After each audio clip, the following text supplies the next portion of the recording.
Okay, for the panel board, a few things to note during assembly. The first is LED 40. It's not placed.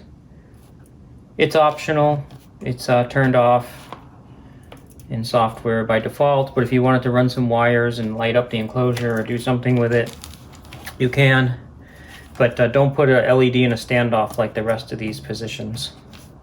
There's only 12 discrete red LEDs. The second thing is the encoder. So if you have a full parts kit, the encoder comes in a bag inside bag number 18, master bag number 18. Keep track of the M9 nut for later. And when you install it, you're going to want to install it so that it is not fully seated against the bottom of the encoder. And this is to set the correct depth of the bushing from the panel. You're going to want to position it, and I'll try to show it to the camera here in a second. But you're going to want the two main lugs to be flush with the bottom of the PCB. And that's going to be your ideal position. So you're going to solder it in. And I don't know if you'll be able to see this on camera very well, but I can run my finger over it and they're totally flush. And that kind of sets the perfect height. So you want to solder it in like that. So maybe solder one side and then go back and look at it and make sure that you have it aligned properly. Okay, and I'm going to go solder that in now, and I'll cut back here in a second. Okay, so once you get that done, take your time to get this done right. It'll make it easier later on. I believe it says in the build manual there's somewhere between 1.5 to 2 millimeters. I think it's 1.5 millimeters gap between the bottom of the encoder and the board. Make sure you kind of flood those pads so that the solder comes all the way through to the top side to make sure it's nice and securely mounted. Okay, the third thing to take note of when assembling the panel board is the orientation of the discrete LEDs. So if you have a full parts kit, you have bag 18 that has all the panel board parts, and it has this bag in it with the 12 discrete LEDs. If you have a standard kit, these LEDs are also included. And this bag will be in a different bag that may not be labeled with a bag number. So there's going to be 12 discrete LEDs in here, and these LEDs are the same exact LEDs that are in the push switches. At least if you bought a full kit, the ones that we use in our production units and the ones that are included in our kits. These are the same LEDs, so they'll all match. However, the legs are the same length, and it is somewhat hard to tell the orientation of the LED. If you look very, very closely, you will notice that there is a flat side to the LED. And it does not necessarily respond to the anode or the cathode because it's kind of on the top of the LED. However, all 12 of these discrete LEDs are inserted in the same direction, and that flat side faces up. Like I said, the flat side does not correspond to the cathode on the LED like traditionally would. I'm glad it's there because it gives you a clue without having to look inside of the lens at the orientation of the actual LED element.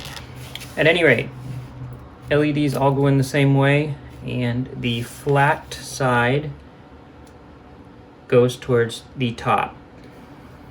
So make sure they're all installed with that orientation.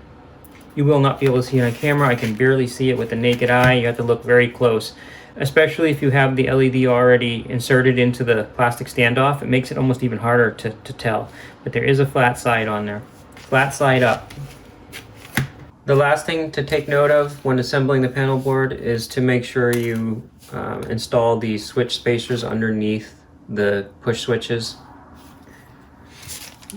There should be a bag in your kit. All kits have this bag with the spacers. They're symmetrical. You basically place them any way around. So you put it on and then get your switch in. Make sure it's seated. And take your time doing this step because when you get to testing the panel, the front panel has pretty tight tolerances. You're going to want your switches to be pretty darn well aligned. There's not a whole lot of play to begin with, so you should be good. but you do want to make sure that they're aligned, and then you start to solder them in. This doesn't seem like much, the thickness, you know, 0.5 millimeter, maybe a little more, but it does make a fairly significant difference in the fit and finish and feel when everything's all said and done and the front panel is installed. So you might notice on all of the switches there are 4 pads, even though you may only have 1 LED and you only need 2 pads. And that's to accommodate all the different configurations. If you're not using the switches we are supplying, you're using the E-switch or C&K part or other sourced part, sometimes there's an option to have the LEDs at the wider lead spacing, and it just accommodates that. So when you're installing the LEDs that only have 1 LED, you're going to have 2 solder pads that are not going to be used. You can fill them with solder if you want, or just leave them open. I think on our versions they're wave soldered, so all the extra holes are filled in, and that's probably the best thing to do, because when it comes time to clean the board, the less holes you have for the cleaning solution, whether it's water soluble or isopropyl alcohol, whatever you're using, it helps to not have it leaking through all over everything on the other side of the board.